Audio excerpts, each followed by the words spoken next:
Նիկոլ Փաշինյանը, Եվ դա Սամվել անսասան է, Կարապետյանը, Ռոբերտ թիվը։ Քոչարյանը, Գագիկ Ծառուկյանը, Արման Թաթոյանը եւ այն լնգուլավազների մեջ երելիքը տենց բաներ, իրանք բոլորը այդ ռուսամետներով ունեն 34-ից 38%։ Ինչ ուզում եք արեք, իրանք էլեկտորատը տեղ է։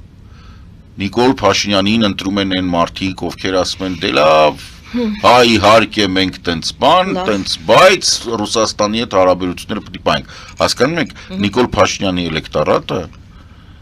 համընկնում է այն մարդկանց էլեկտորատի հետ, ովքեր գնալու են ընտրեն Սամվել Կարապետյանին։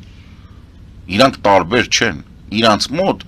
ինտոնացիաների տարբերություն են, բայց երաժշտությունը նույնն է, նույն սի բեմոլ մաժորն է, կոպիտ ասած, տրաուրնի մարշա, սև կարապն է, ասենք իրանք բոլորը նույն երաժշտության մեջ են, այդ երաժշտությունը կոչվում է ռուսամետության թաղումը Հայաստանում։